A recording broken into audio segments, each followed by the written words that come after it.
네, 지금 스튜디오에 더불어민주당의 박주민 의원을 모셨습니다. 여쭤봐야 될 게 크게 두 가지가 있는데요. 시간 아껴서 좀 하나하나 차례 좀 짚어보도록 하겠습니다. 네. 어서 오세요, 의원님. 네, 안녕하십니까. 네, 일단 법사위 민주당 간사를 맡고 계시지 않습니까? 네, 맞습니다. 어제 의원총회에서 결정된 내용부터 좀 여쭤봐야 될 것 같은데요. 어제 법사위에서는 이제 검찰로부터 수사권을 추가로 분리하는 법안을 4월에 통과시킨다. 이후에 그러니까 수사권이 경찰에 집중되는 문제를 해소하기 위해서 경찰에 대한 감시 장치 및 경찰 재편 관련된 법안도 신속하고 강력하게 추진한다. 네. 두 가지가 결정이 된 겁니다. 그래서 지금 이 법을 처리하더라도 3개월 시행 유예한다. 그렇죠. 예. 그래서 그 유예 기간 동안에 이른바 한국형 FBI 그러니까 뭐 그게 이제 그 전에 이야기했던 중수청이니 특수청이니라고 하는 그러니까 그 표현을 그걸로 이해하면 되는 거죠. 조금 다릅니다. 좀 다릅니까? 예. 어떻게 다릅니까? 한국형 FBI는 좀 장기적 과제인데요. 기존에 얘기했던 중수청과 국가수사본부가 합쳐지는 형태로 좀 보시면 될 것 같습니다. 그러면 잠깐만요. 중수청과 국가수사본부가 합쳐지는 형태? 네. 그러면 이것도 또 단계로 가는 겁니까? 일단 중수청 먼저 만들 다음에 그러면 나중에 중수청을 만든 다음에 합칠 굳이 그럴 필요가 없겠죠. 그러니까 네. 그러면 한국형 FBI에 그러니까 기존의 국가수사본부를 포함을 시켜서 이제 네. 크게 만든다. 네. 이런 접근법인데 네. 이렇게 이해를 하면 되는 네. 건가요? 네. 그러면 그 3개월 동안에 집중적으로 이제 그 대안 마련해서 국민의힘하고 협상해서 그러니까 처리한다 이런 계획이라는 예, 거고. 왜냐하면 국민의힘이 그 9월 정도에 그러니까 시한을 특정한 건 아닌데요. 네. 9월 정도에 정부조직법 개정안을 가지고 오겠다 이렇게 얘기했습니다. 네, 그래. 그렇기 때문에 그 무렵까지 이제 국민의힘에서 그리고 정부가 수사기관을 어떻게 재편하겠다는 안을 가지고 오겠죠. 근데 그것을 만드는 과정부터 같이 국회가 참여해서 논의를 하면서 만들자라는 거고요. 권성동 의원이 마침 또 사법제도 개혁 TF를 만들어서 논의하자 이렇게 제안을 했기 때문에 네네. 뭐 그 제안의 일부를 좀 받아들여서 그런 단위를 구성하면 되지 않을까. 그런데 권성동 원내대표가 이야기했던 TF나 특위 설치는 자 6대 그 범죄 직접 수사권 폐지를 해야 될지 말아야 될지 이것까지 포함해서 논의하자는 거 아니었습니까? 그러니까 권성동 의원의 이제 구상은 그런 건데 저희는 이제 수사권과 기소권은 분리되어야 된다. 예. 그래서 수사권이 기소 단계에서 한 번 더 통제돼야 된다. 그리고 감시되고 견제돼야 된다. 이런 생각이기 때문에 저희들은 이제 수사와 기소를 분리하는 것을 우선 하고 예. 분리된 수사가 집중되거나 또는 권한이 남용되거나 할 수 있는 부분에 대해서 수정해 나가는 작업을 하자. 이런 취지인 것이죠. 그러면 이렇게 좀 질문을 드려야 될 것 같은데 일단 그 직접 수사권을 일단 폐지 먼저 하고 한국형 FBI 설치는 장기 과제라서 추후 협상을 하자라고 이렇게 그 단계적 접근을 했던 이유가 뭡니까? 아직 민주당 차원에서 대안이 마련돼 있지 않기 아닙니다. 때문입니까? 저희가 뭐 중수청 법안이나 이런 것들은 다 고민을 맞춰서 실제로 몇몇 의원들이 법안을 발의해 놓기도 하고요. 네. 그래서 저희들은 대안은 뭐 아주 구체적으로 마련돼 있는 거죠. 예. 다만 예. 정부 조직의 개편 관련된 부분은 실제로 그 정부 조직을 운영할 당사자들과 협의를 하는 것이 맞다. 어차피 라는 설치 원칙인 실무를 겁니다. 윤석열 정부에서 맡을 테니까. 네네네네. 다만 예. 수사기소 분리에 따른 후속 조치를 정부가 등한히 할 경우가 있을 수 있어요. 그럴 수 그럴 있겠죠. 경우는 매우 드물고 또 그래서는 안 되지만 예. 뭐 정치적인 목적 하에 예. 그런 후속 조치를 등한히 할 경우에는 예. 저희가 또 나서서 해야죠. 그때는 또 그러면 한국형 FBI 설치 법안을 또 그럼 민주당 단독으로라도 강력하게 추진해 나갈 수 있는 거죠. 그렇게 할 수 있다. 예. 그러니까 그런 계획이라는 말씀이시고요. 네네. 자, 그럼 다시 이제 처음으로 돌아가서 권성동 원내대표는 이런 이야기를 했더라고요. 그러니까 계곡 살인 사건을 예를 들어서 네.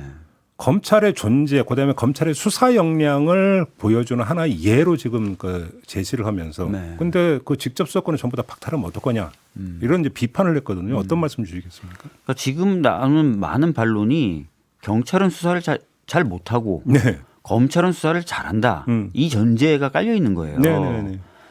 그런데 경찰의 수사 어떤 그 능력이라든지 이 기술이라든지 이런 것들을 신장시키지 않고 지금은 검찰이 잘하니까 계속 검찰이 하게 하자. 이거는 사실 말이 안 되는 거거든요. 네네. 그래서 경찰의 어떤 조직적인 충원들, 그다음에 수사 능력의 강화 이런 것들 해나가면서 그 추진이 돼야 되는 거고 또 그렇게 될 거기 때문에 네. 지금 현 상황만 놓고 지금 현 상황이 이렇기 때문에 무조건 이렇게 돼야 된다라고 말하는 것은 좀 안 맞는다 이런 생각을 가지고 있는 거죠. 예. 그 지금 검찰에서의 조직적이고 집단적인 반발 움직임에 대해서는 어떻게 평가를 하십니까? 사실 이제 어제 의총에서도 이에 대한 이야기가 좀 나왔어요. 예. 나왔는데 어떤 분이 이런 얘기를 하시더라고요. 자기는 원래 그 수사권을 분리하는 것에 대해서 반대했는데 검찰이 이렇게 집단적으로 하는 거 보니까 더 해야 되겠다는 생각이 들더라. 왜냐하면 공무원이 어떤 제도를 개편한다는데 저렇게 집단적이고 공개적으로 이의를 표명하는 것 매우 드문 일이죠. 예. 근데 저런 일이 아주 수월하고 너무 당연한 것처럼 하는 거잖아요. 그래서 그 의원이 얘기하시기를 법 위에 있는 존재라고 스스로를 생각하는구나 검사들은 이런 느낌을 받았다는 거예요. 그래서 검사분들도 좀 그런 시각을 갖고 계신 국민분들이나 이런 사람들이 많다라는 것을 좀 염두에 더 주셨으면 좋겠습니다. 혹시라도 본회의 표결이 만약에 이루어진다면 표결 과정에서 민주당 소속 의원님 가운데 당론과 다르게 그 표결에 임할 가능성은 제로라고 그렇게 확신하십니까? 제가 뭐 사람들 마음속을 다 아는 건 아니지 않습니까? 네.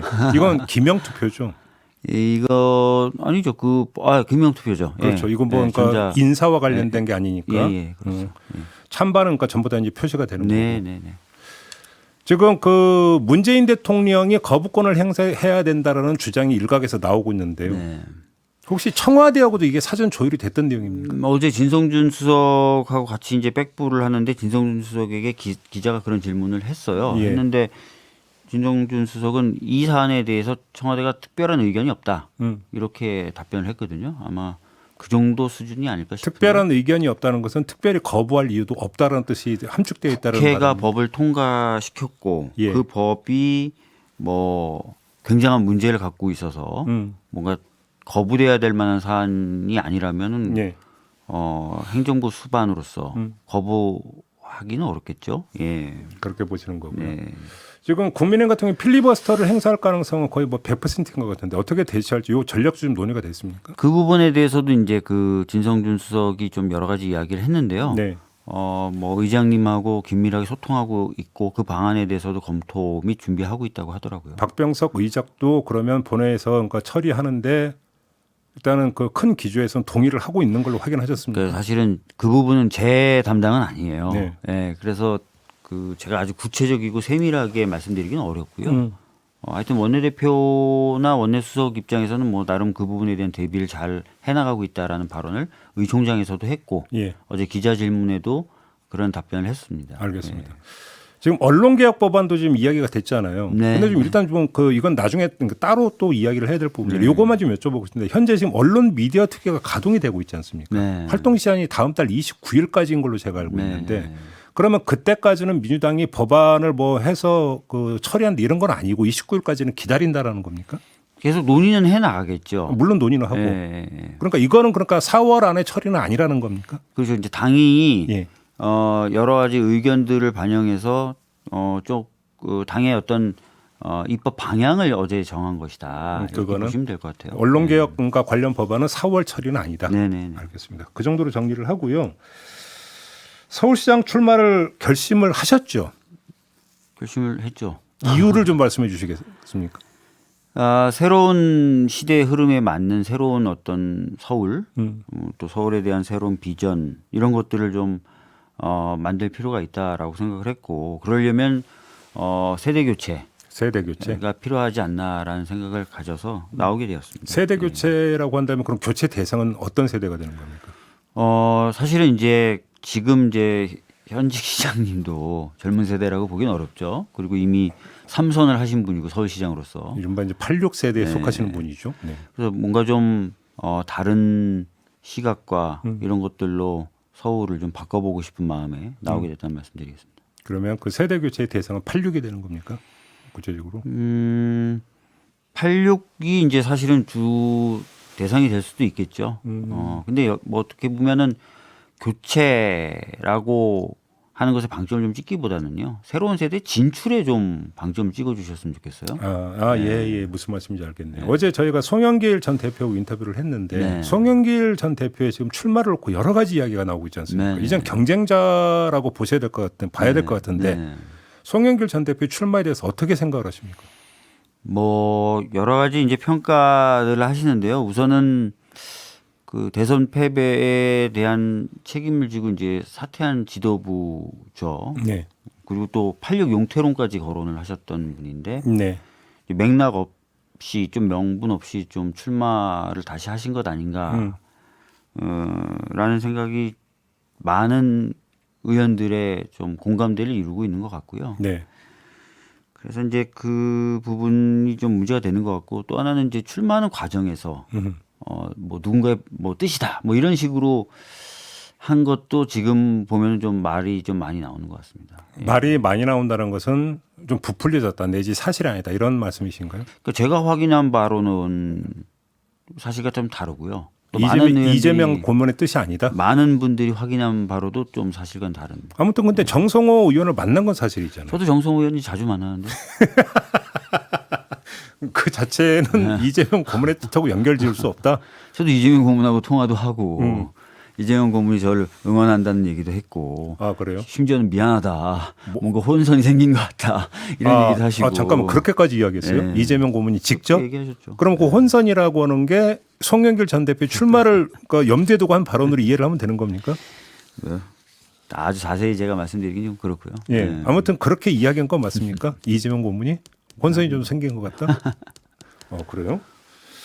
알겠습니다. 박지원 공동 비대위원장이 부동산에 무리를 일으킨 분들은 출마하면 안 된다는 취지의 주장을 했습니다. 네. 그러면서 서울시장 후보군에 대해서는 다른 사람을 또 이야기를 했던 건데 그거에는 사실은 좀 의원님도 염두에 둔 게 아니냐는 해석이 일반적인데 어떤 말씀 주시겠습니까? 임대차 3법 이야기가 좀 자꾸 나오는 것 같습니다. 근데 임대차 3법이 시장에 어느 정도 혼선을 준 부분에 대해서는 저도 죄송하다는 말씀을 드리고 책임질 부분이 있으면 책임지겠다는 말씀을 드리겠습니다. 예. 다만 예. 임대차 3법이 그 주거 안정, 특히 이제 세입자들의 주거 안정을 위한 취지였다는 거, 그리고 일정 부분 또 효과도 거두고 있다는 부분. 특히 예. 원희룡 국토부 장관 후보조차도 임대차 3법 폐지는 안 된다는 입장이지 않습니까? 네. 조정은 해도 이게 굉장히 선한 의도에서 만들어진 법이고 일정 부분 효과를 거뒀기 때문에 폐지는 안 된다라는 입장일 정도인데 그래서 하여튼 이런 그 입법의 취지나 이런 부분은 박 전 비대위원장님도 공감하시지 않을까 싶습니다. 근데 좀 그 이제 월세 올려받으셨던 부분들에 대한 염두에 두고 했던 건 아니냐라는 해석도 있던데. 그 부분에 대해서는 제가 이미 이제 사과를 드렸고 그때 이제 부동산에서 했다는 예, 거죠. 아니 그 실제로 통과된 법하고는 좀 상관없는 케이스죠. 왜냐하면은 제가 이제 그 부분에 대해서 공격받는 거는 일단 사과는 드렸고 네. 또 사과 안 드리고 뻔뻔하게 그런다고 생각하시면 안 되고 예. 두 가지지 않습니까? 법 통과를 앞두고 갑자기 뭔가 계약을 바꿨다, 내용을 바꿨다는 거 하나 하고 법을 위반한 것 아니냐 두 가지인데 갑자기 바꾼 게 아니라요. 그 전에 사시던 분이 나가시겠다 그런 거예요. 본인이 원래 집이 있으세요. 그래서 자기가 그 집으로 갈 테니까 빨리 좀 어떻게 좀 해달라라고 해서 계약이 이제 바뀌게 된 거고 새로운 분하고 계약을 한 거기 때문에 갱신 계약이 아니라 신규 계약인 거죠. 그러면 통과된 법에 따르면은 어떤 인상률이나 이런 거에 대한 적용 기준이 없는 상태였고 그래서 시세를 기준으로 아마 계약이 된 것 같아요. 근데 시세보다 다소 쌌지만 하여튼 올라가긴 올라간 거 아니냐 이렇게 임대차 해서 3법을 어긴 게 아니다 이 말씀이신 거죠? 법 간단히? 위반은 그러니까 두 가지 오해 중에 하나가 이제 법 통과를 앞두고 갑자기 막 네가 몇 푼이라도 더 받으려고 한 거 아니냐. 근데 그게 아니라는 점하고 취지에 반한 행동은 아니었다. 법 위반한 거 아니냐. 법을 내놓고 그것도 아닌 거고. 그래서 하여튼 죄송하고 송구스럽고 좀 더 챙겼어야 되는데 그렇지 못했던 점에 대해서는 저도 반성을 많이 하고 있는데 예. 시중에서 오해하고 있는 두 부분은 좀 사실과는 다르다. 좀 억울하다. 예? 억울하다. 죄송하다. 네, 알겠습니다. 시간이 다 돼서 예. 지금 오세훈 서울시장이 지금 1년 되지 않았습니까? 네. 그럼 오세훈 서울시장 1년에 대해서 평가를 하신다면 뭐 어떻게 평가해 사실 주십니까? 이제 오세훈 시장님은 아까도 말씀드렸지만 삼선 시장님이세요. 네, 젊은 맞아요. 분들 잘 기억을 못 하시겠지만 이미 재선을 하셨고 네. 이번에 하셔서 맞습니다. 3선이고 이제 4선을 도전하시는 건데 사실은 이 3선 기간 동안에 특별히 기억되는 게 없지 않습니까? 오히려 무상급식에 반대했다가 서울시장이 물러났던 점, 그 서울시 예산을 낭비했다고 평가받는 세빛 둥둥섬 사업 이런 것들이거든요. 네. 그래서 뭔가 이제 기억 남는 그리고 서민들의 삶을 실질적으로 개선하는데 기여한 바가 없는 약간 좀 그런 시정 활동을 하시지 않았나 이런 평가를 좀 개인적으로 하고 있습니다. 예. 서민 생활과 직결되는 시정에서는 별로 나온 게 없다. 실제로 기억나시는 게 있으십니까? 제가 답할 건 아니고. 어떻게 뭐 경선 통과는 자신하십니까? 사실은 지금 그좀 답답한데요. 경선 자체에 대한 일정이나 이런 것도 안 나오고 있고 오히려 지금 출마하고 절차에 따라 등록한 사람들조차도 움직이지 못하게 된 상황이라서 굉장히 좀 답답하고 그런데 정식적인 절차가 좀 시작이 된다면은 여러 가지 비전을 좀 밝히면서 당당하게 맞서야죠. 예. 알겠습니다. 자, 오늘 말씀은 여기까지 듣도록 할게요. 고맙습니다, 의원님. 네, 감사합니다. 예. 더불어민주당의 박주민 의원이었습니다.